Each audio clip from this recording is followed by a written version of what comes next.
and welcome to Wires from the Deep, a Silo Series podcast. Today is Saturday, November 23, 2024, and you're listening to episode 17, Fear of Missing Outside. I am your host, Krista Watanabe, here with my co-host, Angela Traficante. Hi, Angela. Hello. All right, so we have now watched episode 2 of season 2, The Order. So we're gonna get straight into our episode breakdown. So like we were talking about last week, Angela, this one focused all on the original silo that we watched in season 1. So it starts with Bernard watching Jules's feed, right? And one thing that I noticed was that he wasn't just watching a video, but he could hear her, right? Like he could hear her Yeah. Yeah, breathing. it seemed like it. Because he can hear her breathing, and I think he can hear some of the steps she's taking too. So I thought that was interesting because so people have speculated in the past about what causes Juliet's green screen, like not literal green screen like how we know it, but her vision of like the green world, what causes it to fail. And people had been speculating that it was proximity based, so once she got over the hill, that's why it failed, and that's why she could see the wasteland instead. But I don't know, it's confusing now because if Bernard can see her feed, then it doesn't seem to be based on that, or is that, you think, a different thing? I don't know, but I said the same thing aloud, like, as it happened to my husband. I was like, "Wait, but how can Bernard see what she's seeing if she's out of range?" I never got the sense that it was range-based. I don't know what made her thing fail. It almost seemed like it could be, like, the end of the video. Yeah, Like, it yeah, like ends, it's there's a one. fixed amount of time, and then it stops playing. Yeah. So like got to the end of the broadcast and they never anticipated it needing to be longer than a certain amount of time or something. But then it does like Yeah. it doesn't really cut off, right? It like goes staticky. So I think that's why people are speculating about proximity, because it seems like it's like when something goes out of range and you lose contact kind of thing. You know what I mean? Yeah, it's hard to tell. I mean, I guess the scope of this is really large and it's hard to see in those sweeping shots. Like if it were something short range, I guess she was far enough away at the top of the ridge that it wouldn't be able to be transmitted anymore, but again, yeah, like you said, Bernard is still watching it and he sees the corpses and her approaching the next silo, and she gets pretty far Yeah. toward the entrance of that Yeah, silo she's actually before going he kind of runs down off. into the Yeah. door, right? Yeah, that's like the entrance Yeah, hatch, I think, yeah. right there in front of her. Okay, and so this actually confused me too. He stops the feed so that he can go look at the book. And I actually really like this part though, because he opens this really thick book and it says the order on it, and then he flips to a certain page and at the top it says in the event of a failed cleaning prepared for war. And that's actually like word for word from the book, right? I really like that. Yeah. Yeah. I liked that. It was kind of chilling. Yeah, but I wanted to ask you why you thought he stopped watching it, because I mean later on he talks to Meadows and he says that he was really scared, but I was just I don't understand why he stopped watching right then, because she was about to go inside. Maybe he thought there's nothing down there. So I Yeah, so okay, I know you tend to rewatch these. I kind of just like to watch them once and give my take from that because I think a lot of people are only watching these episodes through Yeah. once. So I like to give that perspective of like someone who may not have caught every little detail. And I'm looking back on it, the way I remember it was he sort of is watching her and then seems to panic and goes to the book to see like kind of what to do. Hmm. And then as he's reading the book, the alarm sounds, which makes me think he never really intended to kind of just stop watching her Hmm. completely. He just was like interrupted, like, oh no, I Oh, need to yeah, go yeah, figure out yeah. what to do. But I don't know, if you rewatched it, maybe the sequence of events is different than how I No, remembered it. actually, I'm now not that you say sure. that, yeah, maybe that makes sense. Like he was gonna go look at something and then he was gonna go right back to it and unpause or whatever. I'm curious, like the alarm sounding seemed a little weird to me. Like what was that indicating? Oh, when he goes outside, he meets with Sims, and Sims basically says, "I had no idea where you went," so he sounded the alarm. So yeah, it wasn't Okay. anything to do with Bernard. It was Sims because he was just abandoned, basically. But one thing I saw someone point out that I thought was also interesting was that he doesn't stop the video, he says stop. So he has some kind of computer that's smart enough to stop based on his audio commands. You know what I mean? There's nobody in the room with him, right? Hmm. I don't think so. I think it's a big empty room. Yeah. And it was like there were like big like storage areas with like numbers on them. I don't know what those are. I'm guessing those are servers too, but I have no idea. Okay, and so after that, they cut to Judge Meadows. And she's like so drunkenly out of it that she didn't even go to the cleaning, right? And then she's notified by someone outside that Jules didn't clean, and the silo's in some kind of lockdown. The deputies are put under judicial, so they report to Sims. Bernard orders two people in the down deep detained for questioning. And so, did you know who he was going to detain when he said that? I had no idea. No, I had no idea. I just figured he thought that Juliet had connections down there and he was going to use a couple of people to try and dig deeper into what Yeah. happened. Okay, and then they cut down to Deputy Hank. I love Deputy Hank. He's downstairs in the down deep. He is trying to keep the peace because everybody's going a little crazy once they see her go over the hill. One lady actually says she wants to go outside too, which is where we got our episode title, "Fear of Missing Outside." And I had talked about this last week when like we were discussing about um, why there's so many bodies outside that just once somebody goes outside, people in the back would just be like, "I want to go too," and I think it's just that's how it is. I mean, when people want something so bad, once people start doing it, they want to do it too, right? So Yes, I agree.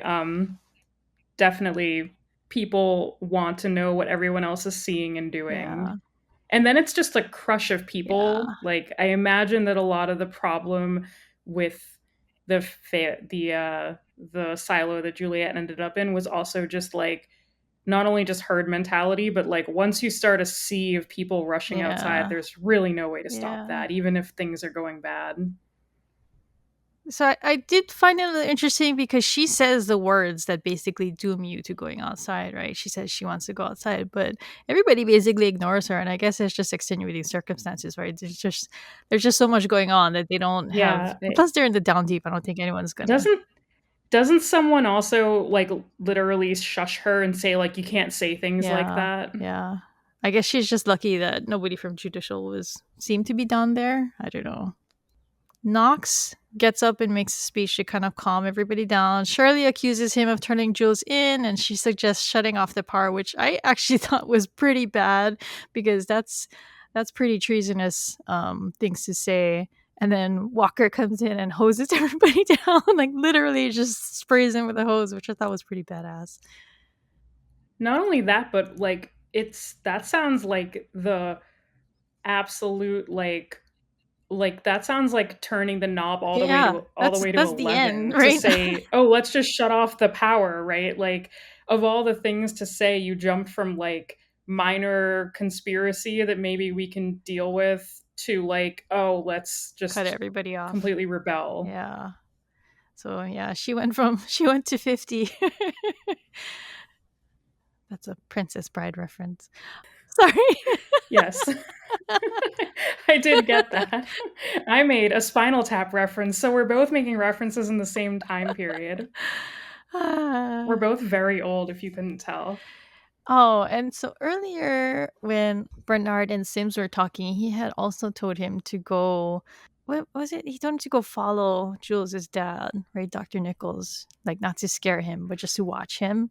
And so they cut Yeah. to Dr. Nichols. He's getting called to the nursery. And then he talks to he helps comfort the baby, and he says that the baby dislocated her elbow.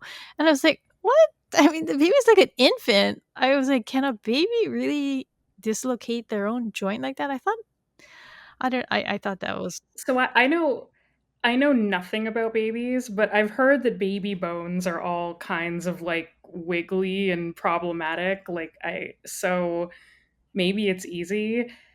But in addition to that, I honestly didn't even understand the point of this Me too. scene. Me Like too. I I'm wondering if that's going to be relevant. Like my editor brain is Yeah. always like looking at scenes and being like a baby dislocating its elbow and Dr. Nichols talking about it. Is this thematic? Is this relevant? And I like couldn't figure it out in the moment, so I don't know if we're going to go Yeah. back to it or It not. really jumped out at me because I was like, okay, is this going to be like somebody's abusing the babies? Because I feel like a baby wouldn't dislocate their own elbow that young unless someone was like manhandling them, or something.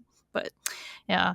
And then we never see him again, right? So yeah, I found that confusing. Yeah, that's another reason it felt so weird because I was like, what is going on here? Why did we get a one random scene of this? So maybe it was just setting the stage for something a little later that we don't know about Yeah. yet. Next, they go to Billings, who has been made sheriff in the wake of Jules going outside. And Sims tells him that he now reports to judicial, which he's a little shocked by, and then he like stops him and says, "I still don't have your statement on why Jules said she wanted to go out on Jules saying she wanted to go outside." And then he gives him like a brief BS rundown of how it happened, which sounded pretty thin. So I like that he called him on it, right? I kind of like that he called him on it, because I like them showing the audience that Billings is like smart and obviously put that together. Like, yeah, why would she have run if she'd literally just asked to go out? But that said, I couldn't help in the moment being like, Billings, no, why are you saying this Well, aloud? Like, you clearly know something's up here. Like, why would you say this to Sims yeah, directly? and plus I think they showed in the recap that like Jules literally tells Billings, "I didn't say that," right? Aren't isn't he like helping escort her up, and she's like, "I never said that. I never said that." So I don't know. It was a kind of weird Yeah, conversation. I think that they did it for us, like the audience, to know that like Billings knows, but yeah, in the from the character's point of view, I just wanted to be like, "No, what a Yeah, mistake. yeah. You're going to be next." They're throwing people off like off the stairwell and sending them out to clean and you're just like traipsing around like a bull in a china shop here. So this scene, like, what did you think of like the state of things? Because I kind of expected it to be more chaotic, and I thought it was like very quiet in his office. And then like you can see the sheriff's office outside behind Sims. And so people are just walking around like it's any other day. And I kind of thought that, it would be like considering what just happened and they just instilled a curfew, and I don't know, I just thought that there would be more incidents and they'd have to be rushing around doing a lot of things. I can see it either way. I can certainly see how you or anyone would think that. I could also see how it might still be a little bit calm, Mm. though. Like I can see how whispers would still be kind of be making their way around. People wondering what they really saw. People talking to family and friends. Kind of like all the quiet, like nosing and gossiping you do, rather than outright panic and chaos at this point. Yeah, that's true. Because I mean, I tend to forget that they live in like a culture of fear and intimidation. They also live in a culture of not being able to communicate with each Yeah. other easily. So, I mean, not I don't think every single person in the silo watches a cleaning, and then like getting that news around and people believing you and people talking about it all takes like a bit of time, and this is like, I think we're talking hours have Hmm. passed, like same day that Jules is over, engineering a bridge that's going to fall, like, so I don't And I guess know. that I can believe that it would be I quiet. guess and actually I guess it provides like a good contrast because they are in the up top, right? And then the people in the down deep are the people screaming and shouting at each other and things like that. So it's a good contrast between the up and down. Yeah, and I think you're right about the culture of fear. I think there are a lot of people who would simply be like, "Hey, this has nothing to do with me. Like, I do my job, I live my life, I have my Hmm. family and the people I care about, and I don't want to get into Yeah, any of yeah. this. I'm I don't want to go fine." outside. I just want to go home. Right. Yeah, I just want to see my husband and my Yeah. kids or whatever. And Okay, so next they go to Shirley and Walker, and I like this scene because Walker thinks Jules is dead, and she asks Shirley to leave her alone. She says so that she can mourn her girl, and like you can see that like Shirley is like she's like really antsy, right? She wants to do something. She feels like helpless, and but she thinks that Juliet is alive, right? So that I think that's what's causing her to act this way. And then Hank arrives to take her into custody for judicial. And oh my god, he busts out handcuffs and everything. Yeah, I also was like, "Oh no, but hasn't Walker like not left here in ages? I feel so I bad for know she her." just got And used to going outside. You're gonna handcuff her and take her into. Oh, it was so mean. And I thought that he would like look a little more guilty than he did, knowing that about her. I think I don't know, I got the sense that they had a pretty good Mm-hmm. rapport, like, he clearly knew what he had to do, and she knew he had to do it, It was and just for show. Walker is, like, by far the smartest person down there, I feel like, and the fact that she is all like, the actress is Yeah, great and her yeah. lines are written very well, and yeah, I'm always like in this conversation with Shirley, I just wanted to be like, Walker's telling you what to do. It's subtext, but like she's telling you what to do and she's smarter than you. You should listen to her. Listen to the tough old bird. She knows. She knows her shit.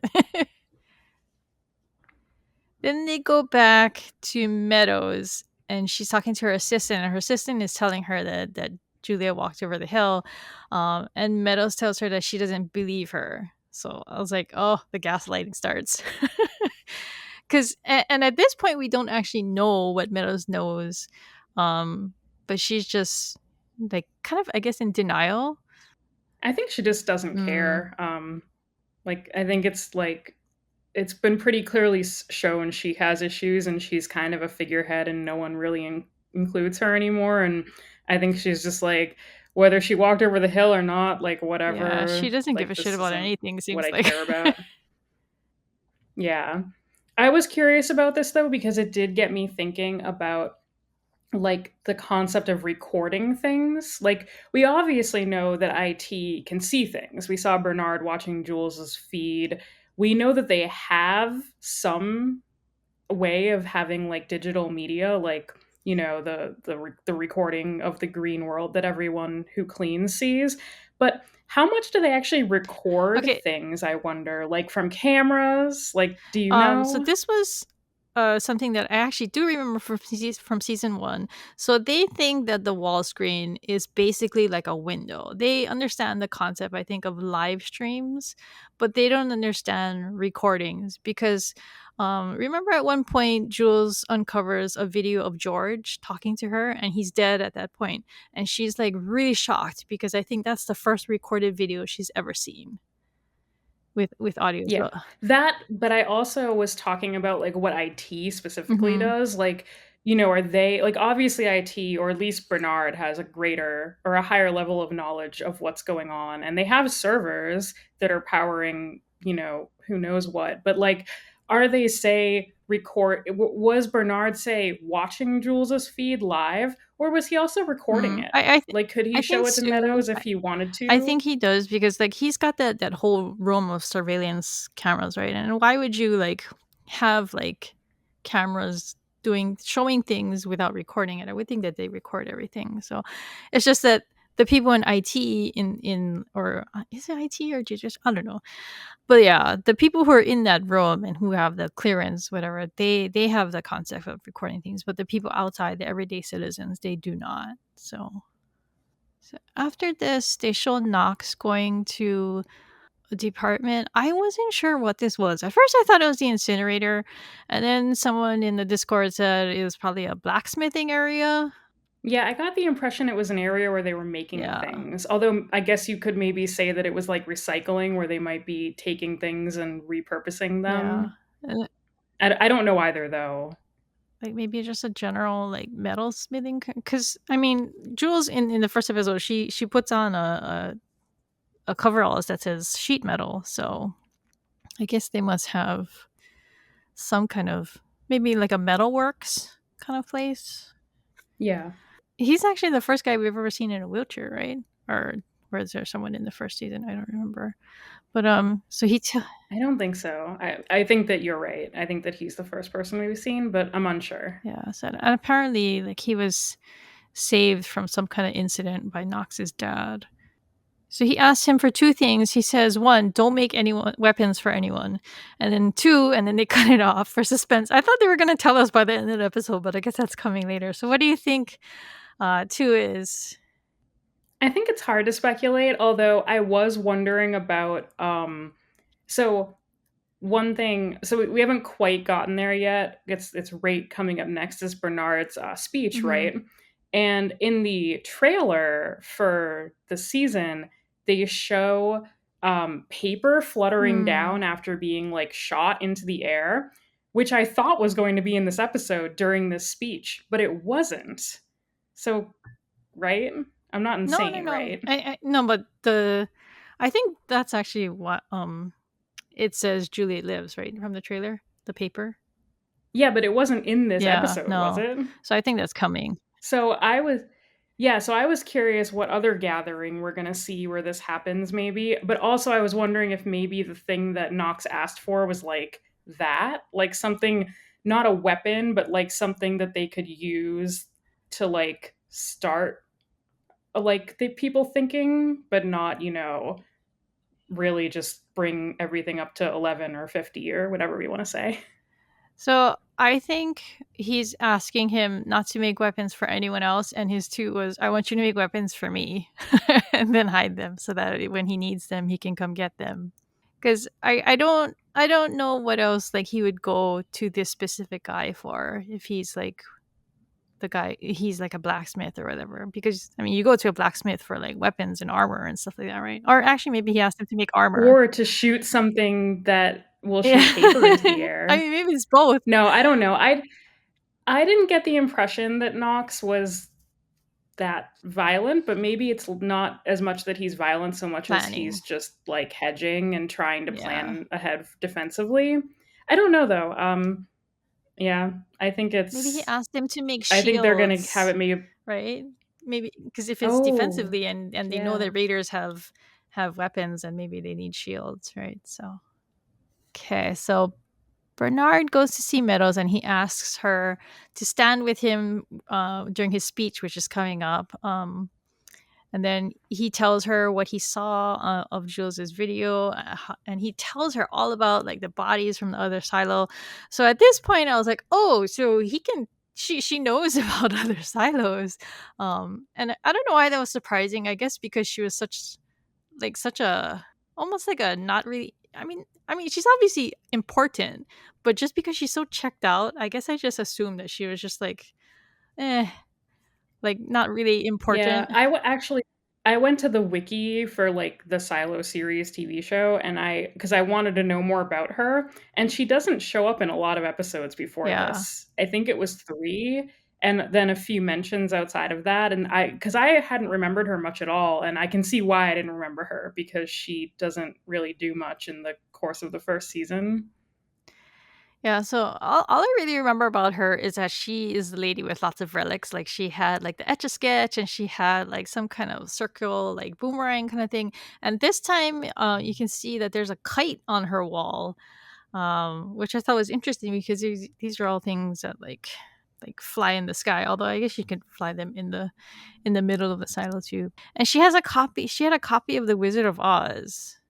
And so I was actually really surprised by that because I would have thought that any kind of like fantasy like escapism kind of thing or like toppling the big guy at the top would be like not even allowed as like a special favor kind of thing. I would think that, because she just has it on her bookshelf in her apartment, right? I had a moment where I kind of laughed at myself because I was like, "The Wizard of Oz. What if she thinks this is what the world used to Oh be my like?" god. Bernard. Because like I don't. I mean, I'm sure she doesn't, but like in my head, I was like, "How would she know what's fiction and what isn't Yeah. fiction?" Just like when Jules saw that like picture book or guide to Georgia or whatever it was, she was like, "What is all Yeah. of Yeah. this?" Also, I noticed when I watched the second time, she also has a copy of Beowulf next on her shelf that she pulls it from. So I thought that was interesting. again, what if that's how the world used to That's be history, too? right? I didn't love this scene mostly because it felt really clunky writing wise. Like it felt like they just really wanted to cram that line about the Wizard of Oz being a fraud like into this and flying away on a hot air balloon, and the whole metaphor just didn't really work for me, and I don't know, I didn't love the interaction at all. So, what did you think about the reveal that Meadows used to be Bernard's shadow? Because that came out of nowhere for me. I was like, "What? You mean this lady who's been kind of like I in a haze this whole time is this important?" I so I'd been wondering all this time how they were going to handle that, because to me it seemed insane that Had no Bernard shadow. of all people wouldn't have Yeah. Shadow at this point. Like he seems like he has possibly the most important job in the silo, and so I knew there had to be a reason, and I knew we were probably going to find out there was bad blood somewhere in here, and I knew they had to handle it somehow because they kind of sidelined the book's way of Mm-hmm. doing this. So it didn't really surprise me, since she's one of the few people we have left who I feel like would be like the right age, Mm-hmm. and we've seen just enough of her to make it like it didn't shock me. I was just like, oh, I guess that works. All right, and then they go to back to Walker. She's being detained along with Carla, and I thought this was interesting. Okay, wait. So let me just go through like what happens there. Carla insists that she take the fall for the tape, and then they show that a camera is watching them through like one of the air vents. So what I found interesting was that these are the two, like I said earlier, I didn't know who the two people he wanted to detain was, and so when it turned out to be them, I was like, oh, so I guess that means he saw them interacting earlier, right? Not earlier, but like I don't know, whenever she like made her trip up to go talk to Carla to ask her about the tape. So is that, if that's the case, like did he only know that they met, or did he actually see like footage of them? And if that's the case, wouldn't he have known about the tape switch in advance? So I wish I could remember. Did they actually talk about the tape switch aloud, like in front of a camera, or did they sort of just imply it she like together? knocked Or on her door. She, it wasn't in her apartment. They went out to go talk like on the like the outer railing outside. I remember that, but I thought I also remember there being like notes being passed. So I don't quite remember what happened there. Although I do think that, and maybe I'm just too suspicious about these types of setups, but in my head, I just assume there are a lot more Mm-hmm. cameras than and like filming a lot more angles than we know about. So I could believe that they would have cameras everywhere, and maybe some have sound and maybe some don't, because if you think about like storage, like sound is a lot to Mm-hmm. store. Um and like would you necessarily need it in every house or in every camera? Like maybe they have the ability to turn it on and off. Actually, now that I think about it, so okay, so we know later that he's only detaining them so that they're not there to listen to his speech and like give information to other people during his speech, and I guess disrupt it. Is that what the impression you got too? Because he just lets them go, right? um I got the general impression that he wanted to essentially detain and talk to like anyone that Jules would have been close with or that may have had a hand in this plot. I don't think he knows anything in particular about like who did what necessarily. Although he has to know now, Because they're obviously, like talking. how Jules Yeah. survived that long. Yeah. Yeah. I guess I'm just wondering if this is a plot hole, because if he knew to detain them and he knew what they knew, then he would have known that her tape was good and that she would have been able to survive and go outside, so he therefore wouldn't have been surprised. So yeah, I guess I'm gonna have to just tuck that away and think about that later when they reveal more. But so then they cut to Bernard's speech, which Meadows does show up for. And I actually really like this scene because Bernard tells the silo that it's a good day and that Julia died a hero, people react and say that she was a traitor and that she's alive. Then Bernard announces that Jules had uh, basically said okay to being a guinea pig for a new tape that IT was developing, and that's it's their next step forward, and that they're going to make their suits better, and that he gives them hope of that everybody can eventually go outside. And then Meadows steps forward and she awards 5 credits to every household to celebrate. And my God, props to him for turning it around, right?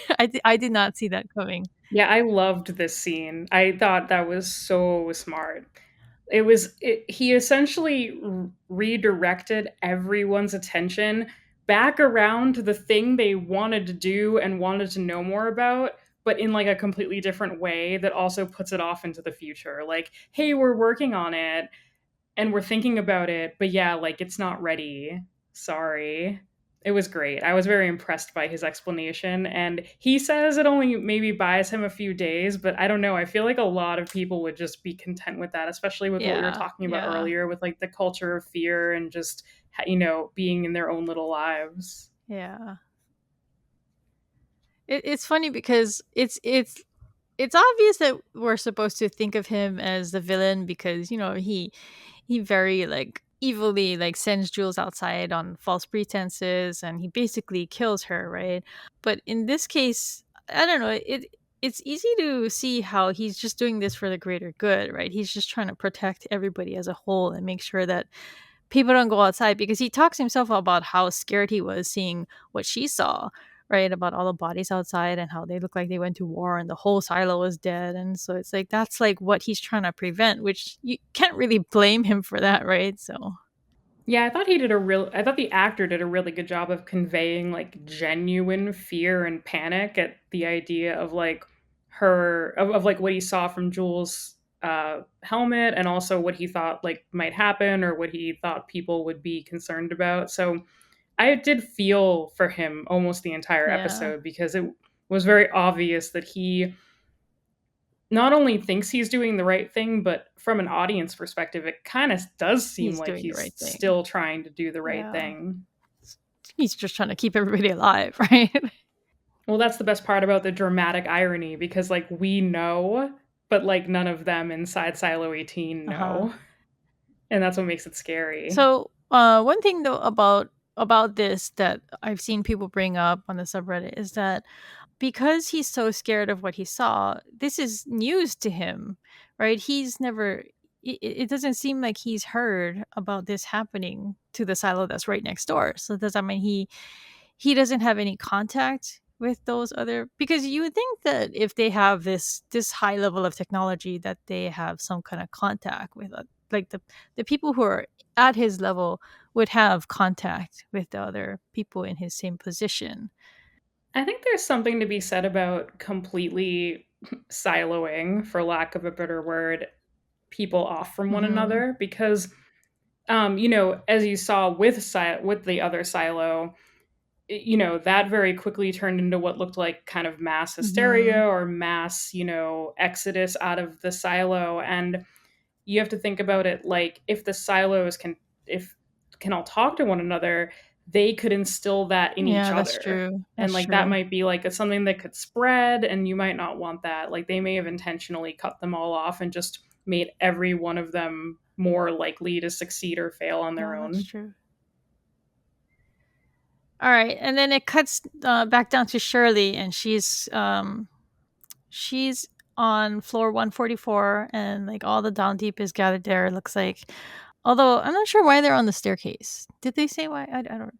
But she's crying out that the tape claim is oh, they were out there because of the meeting, right? So The yeah, speech, yeah. right? Yeah. And then a raider steps forward to arrest her, and Knox steps up for her. The back and forth between Shirley and Knox was, I thought, kind of funny. And then Hank vouches for her too, so that they tell the guy that she'll be in her apartment by curfew. I thought it was weird that there was only one raider there because I thought that I also thought it I also thought it was weird that they just like took Knox and Hank's like word. Like they were just like, "Yeah, we'll deal with it. It'll be fine." She's clearly saying rebellious things, but don't worry about it. We'll handle yeah, it. Felt a little odd. yeah.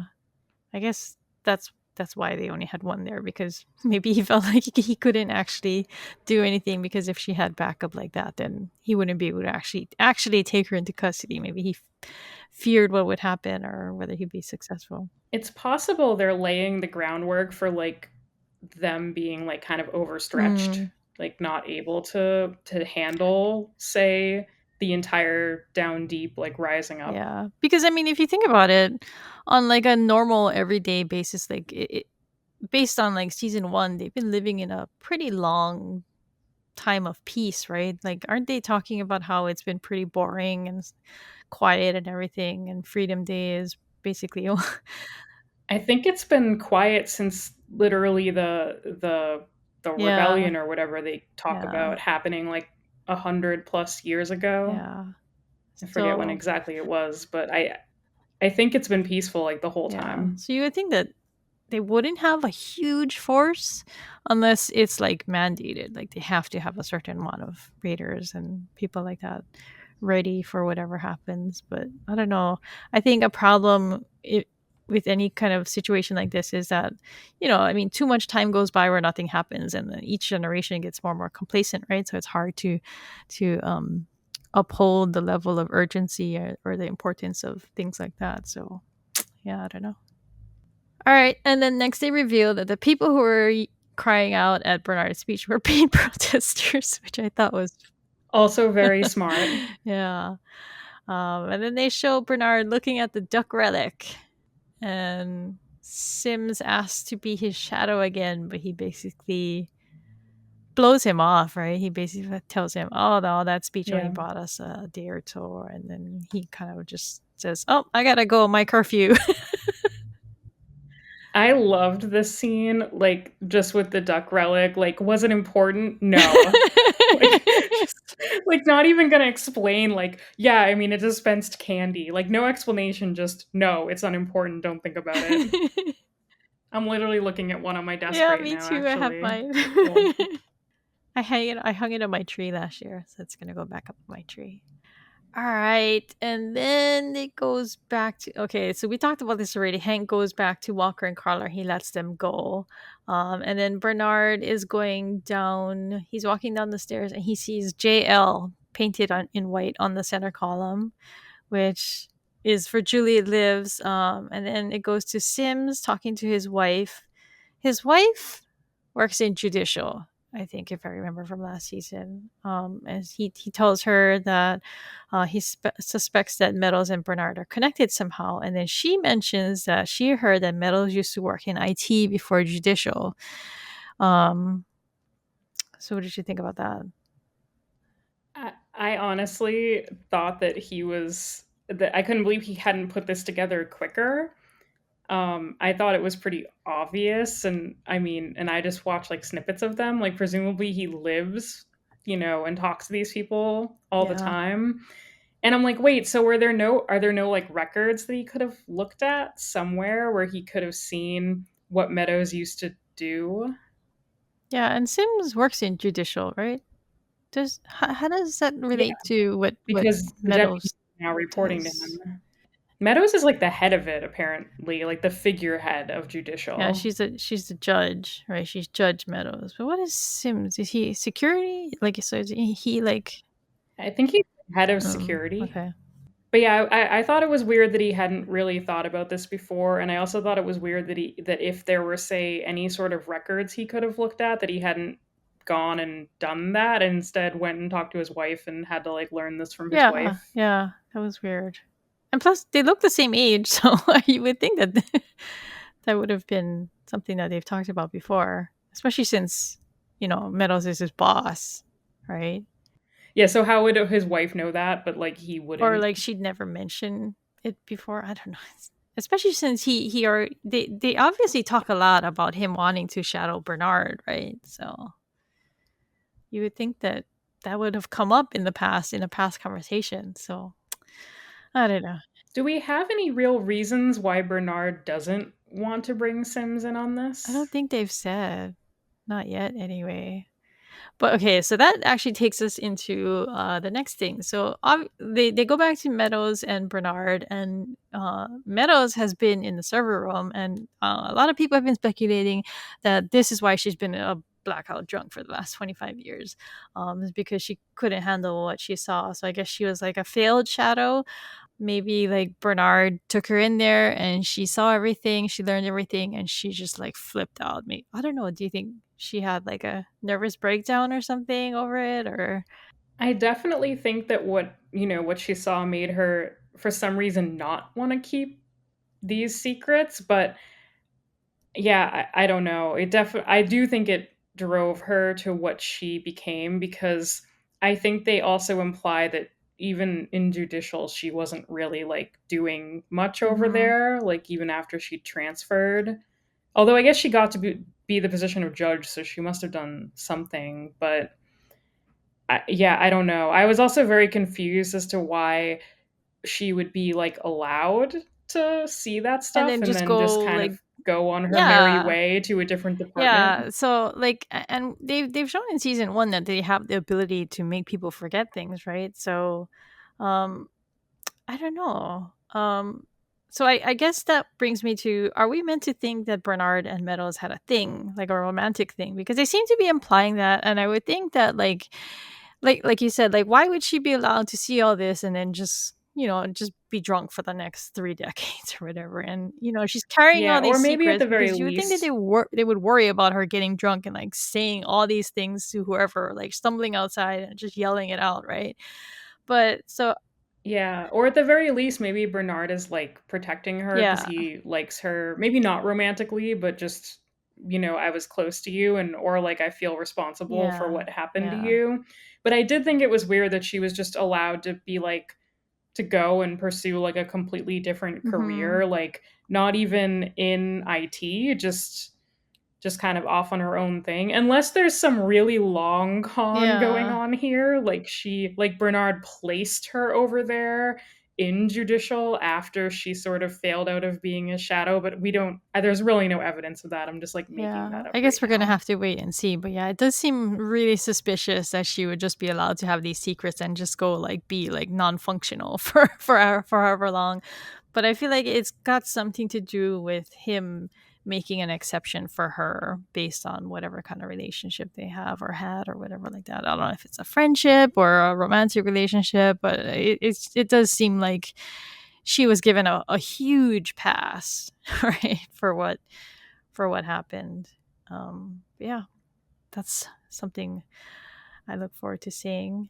And then they go back to Shirley down below trying to start her rebellion. She's doing it like in a smaller fashion now. She's just talking to closer friends. She's talking about coming up with like sign language that she can teach to other people so that they know who is on like their side.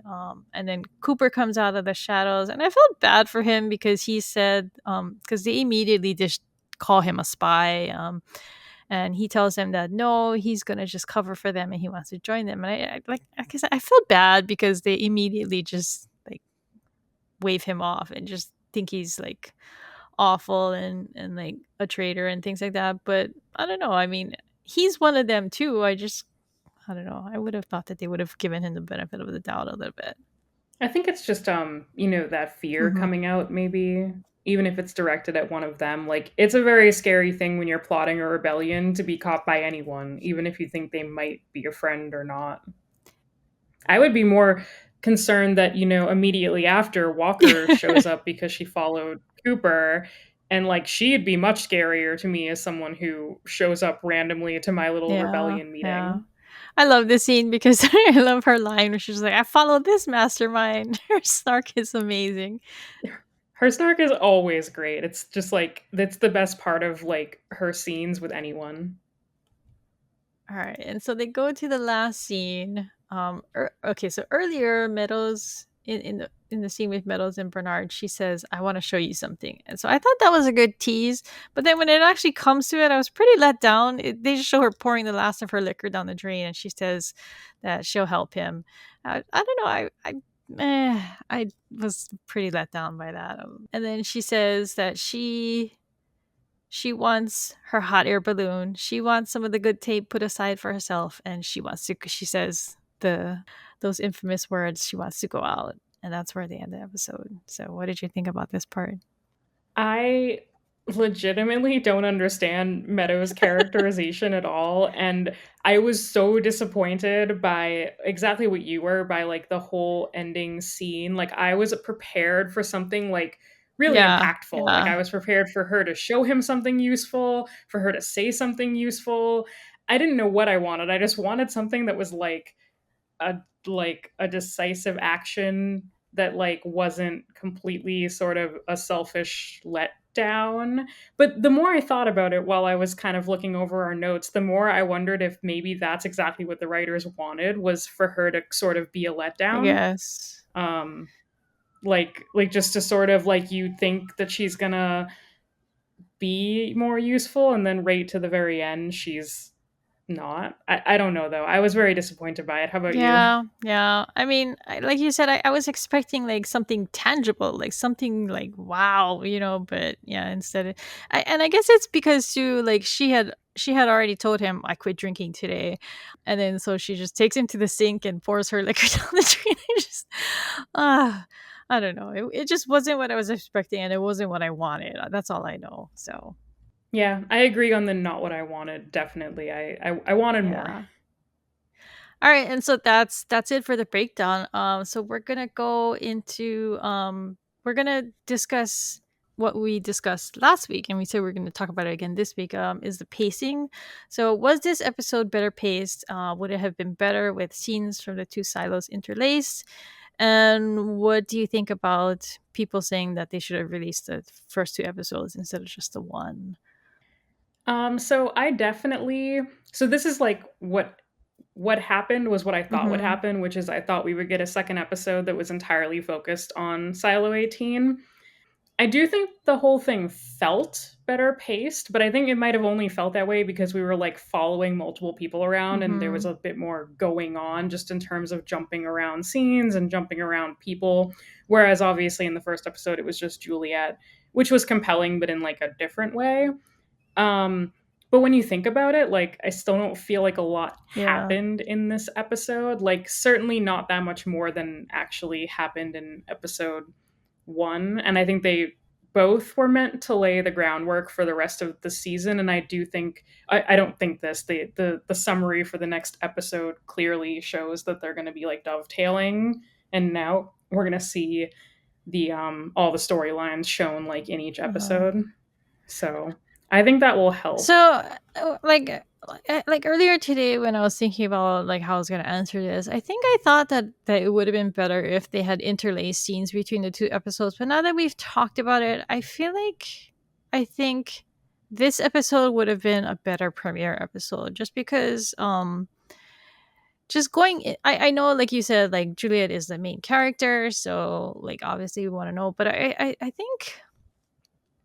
I think this one had more of the wow factor that people are expecting from a season premiere. So, and then if you think about it, if they had switched it, it actually would have tied together pretty decently with Meadows being like, I want to go outside. I want what Jules had. I want her tape. And then the next episode goes right into Jules with her tape going over to the next silo. So I think that could have been a decent segue into the Juliet episode. And like I said last week, it felt like that episode was more like an episode two, kind of like slash filler kind of episode.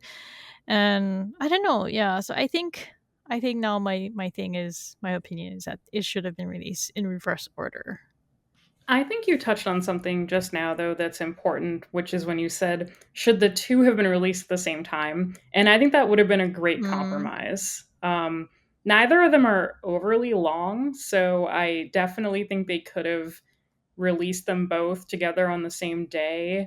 And it probably, well, I don't think it would have fixed what people think is a pacing problem, but I do think getting all the storylines kind of in one sitting, which is what a lot of people would yeah. do, would have helped as well. Yeah, and I think having like a double episode kind of helps with the expectations of people too.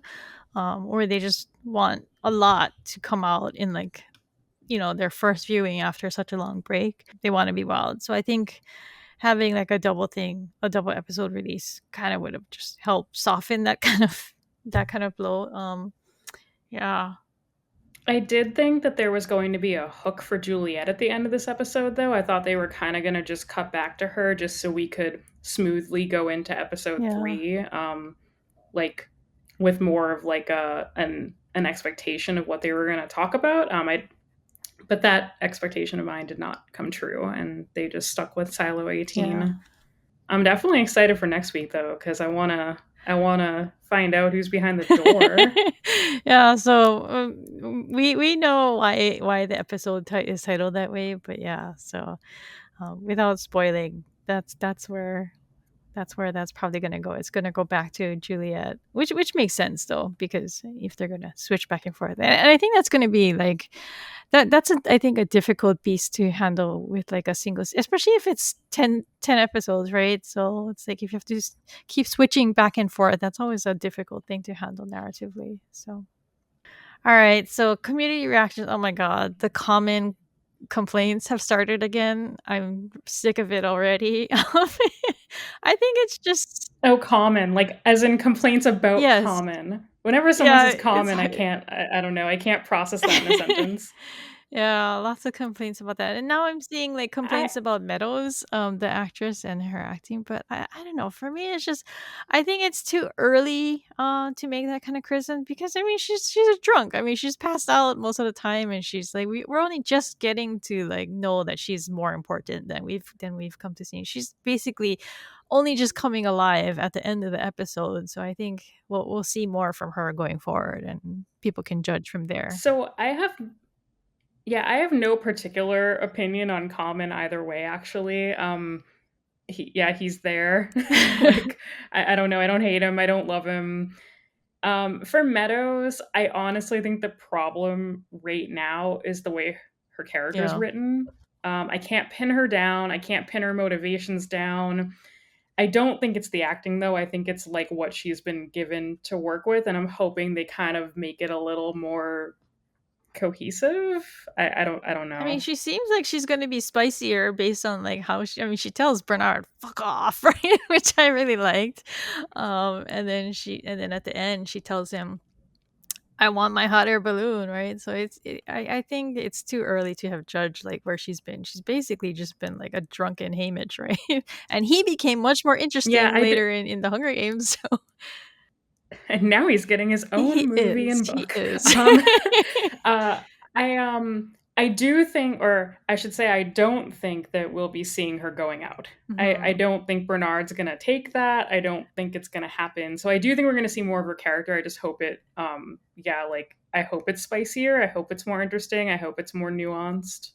It was just kind of funny that she's just like, "I want some of that tape," and I just could picture her just being like taping herself, her whole suit up. She just goes outside, just literally covered in the good ID tape. Okay, so like we said, the next episode is being released early. A lot of people are asking why, and it's because of Thanksgiving. I mean, the people who work at Apple, I'm assuming, work in the United States, and Thanksgiving, and it's also Black Friday, so it's a big holiday weekend. A lot of people are going to be just doing other things like being with family, watching football, eating too much turkey, stuff like that. So Yeah, it's pretty yeah, common too for shows. for streaming TV shows to do this at least, and I think it's better than skipping a week. So I'm all Yeah, for it. so I think it's important to know that it's not switching to a Tuesday slash Wednesday release. It's just this week only, so it's gonna go right back to Thursday Friday after. So any last thoughts? I think we've basically covered everything.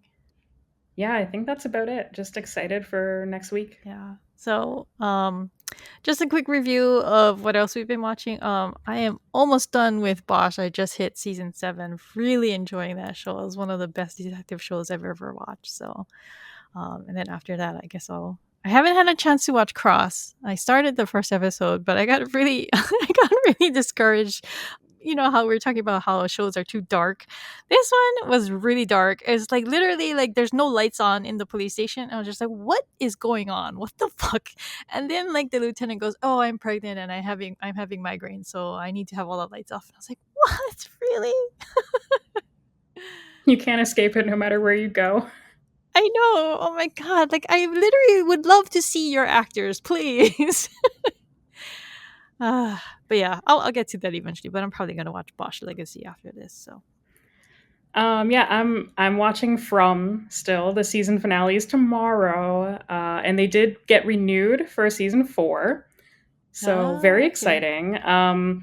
I'm also we just finished up season 3 of Mythic Quest because they just said that the new season's going to release in January. So we're kind of catching up on a bunch of things right now that either we kind of quit halfway through or like forgot about in anticipation of like new seasons coming up. And I know this isn't a TV show, but I'm reading Shift. I just couldn't Yay! resist. I see I'm on the subreddit and I see lots of like book discussion and like spoilers, Mm, and I just wanted to know, and I had to find out what happened and where all this is coming from. I am really, really looking forward to next week's episode because this, I think, is the episode of the books.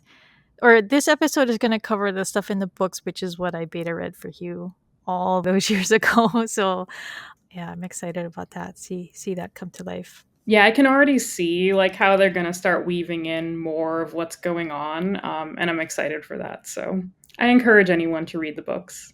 They are very good. Okay, so that's it for our show for this week. Thank you for joining us for another episode of Wires from the Deep. If you're enjoying our podcast, you can tell other Silo fans that they can find us at wiresfromthedeep.com and leave us a review on your podcasting platform of choice. You can join this conversations about the show on the Silo series subreddit and on the Down Deep Discord. And you can join our Friday night watch parties as well. If you want to contact me or Angela, you can leave a comment on Podbean or one of our YouTube videos, and you can email us at crystal@thedowndeep.net. Thank you. Bye. Bye.